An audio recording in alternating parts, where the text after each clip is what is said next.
यूनान था कभी, खो गया। मिस्र था कभी, खो गया। बेबीलोन था कभी, खो गया। कितनी सभ्यताएं आई और चली गई, लेकिन भारत, जिसकी परंपरा इतनी पुरानी होने के बावजूद भी आज भी अपना अस्तित्व बनाए हुए है। मार्क ट्वेन लिखते हैं, भारत मानव जाति का पालना है। ये वो स्थान है जहां मानव भाषा का जन्म हुआ। भारत की धरती मानव इतिहास की माँ है।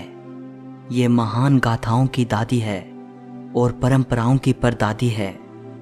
भारत मानव इतिहास की सबसे कीमती और सबसे रचनात्मक चीजों का खजाना रहा है। इस वीडियो में हम भारत के प्राचीन इतिहास से जुड़ी 7 इंटरेस्टिंग बातें जानेंगे। नंबर 1, आर्कियोलॉजिकल एविडेंसेस बताते हैं कि भारत का शहर वाराणसी दुनिया के सबसे प्राचीन बसाए गए शहरों में से एक है, जो आज भी अपने वजूद में है। इसे बनारस भी कहा जाता है और ऋग्वेद में इसे काशी कहा गया है। वैसे बनारस को कम से कम 3000 साल पुराना माना जाता है, लेकिन हिंदू मिथोलॉजी के अनुसार भगवान शिव ने 5000 साल पहले इस शहर की स्थापना की थी।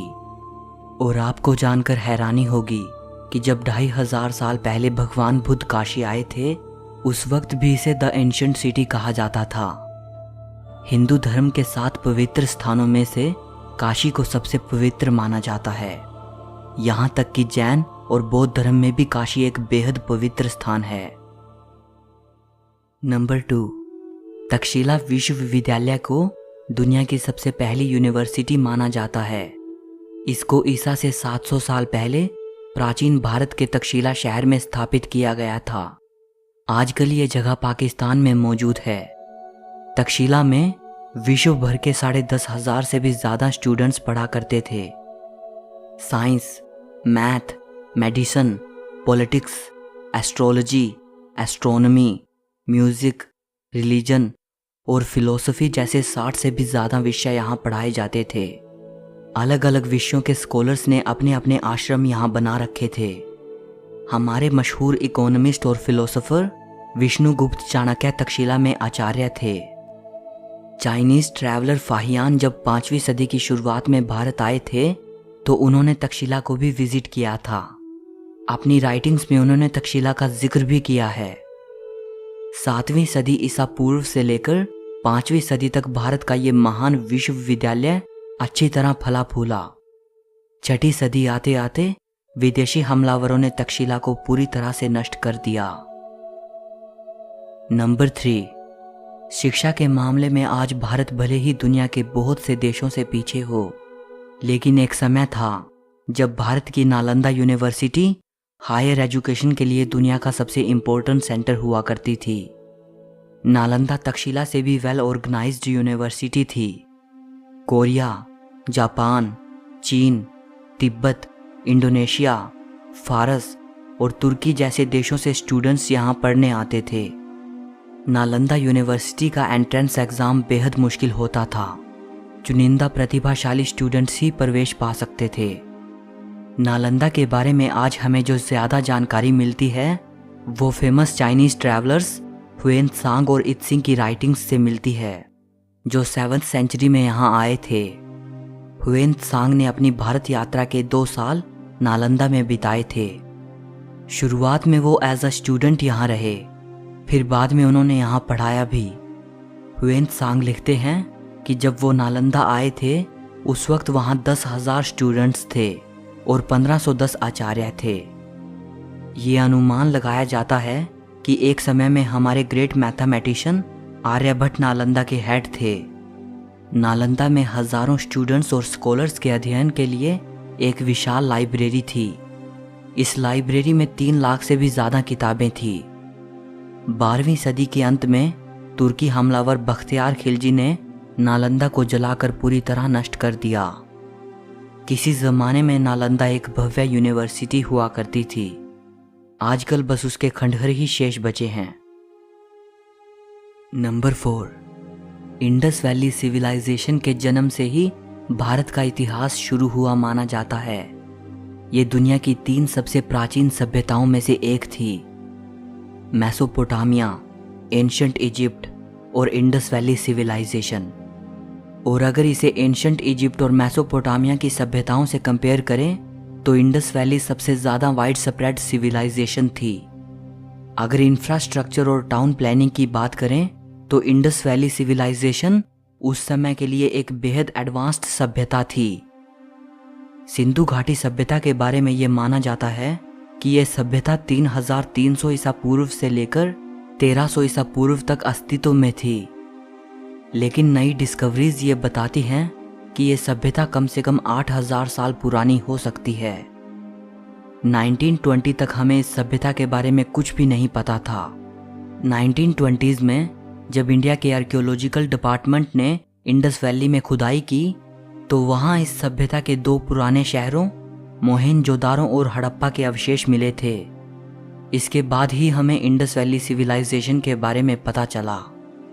मोहेंजोदारो और हड़प्पा ये दोनों साइट्स अब पाकिस्तान में हैं। सिंधु घाटी सभ्यता के बारे में अभी तक बहुत ही कम जानकारी मिल पाई है और बहुत से प्रश्नों का जवाब मिलना अभी बाकी है।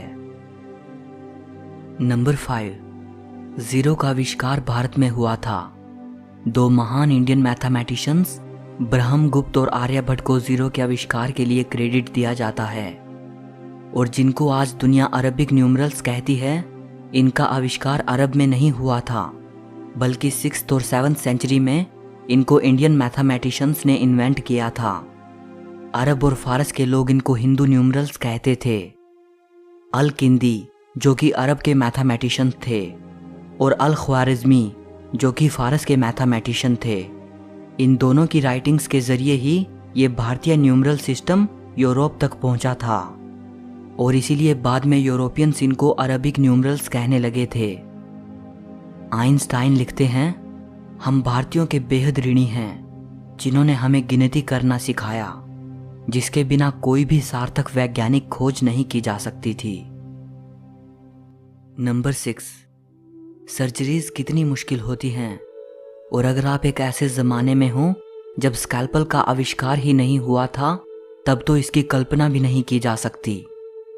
आज से 2600 साल पहले एक एंशिएंट इंडियन फिजिशियन सुश्रुत बेहद कॉम्प्लेक्स सर्जरीज किया करते थे, जैसे cataract, kidney stones, artificial limbs, rectifying fractures और इवन प्लास्टिक सर्जरी।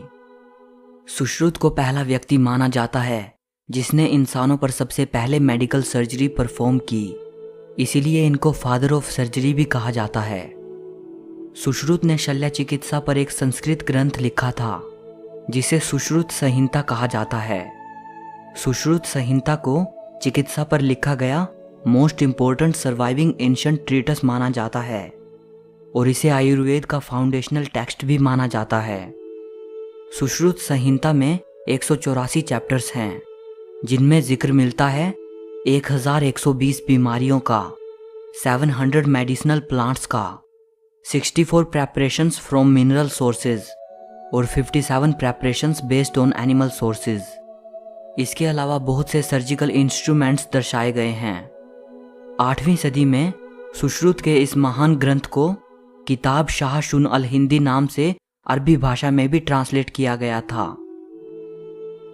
एक और महान एंशिएंट इंडियन फिजिशियन थे महर्षि चरक, जो सुश्रुत के बाद और ईसा से 200 साल पहले हुए थे। इनकी शिक्षा तक्षशिला में हुई थी। चरक को पहला फिजिशियन माना जाता है जिसने डाइजेशन, मेटाबॉलिज्म और इम्यूनिटी के कॉन्सेप्ट को सामने रखा। महर्षि चरक की मेडिकल ट्रीटस चरक संहिता को आयुर्वेद की एनसाइक्लोपीडिया माना जाता है। नंबर 7, अगर भारत के इतिहास में झांकें तो वो बेहद वैभवशाली नजर आता है। ब्रिटिश रूल से पहले भारत दुनिया के सबसे अमीर देशों में शुमार हुआ करता था, या संभवतः सबसे अमीर देश।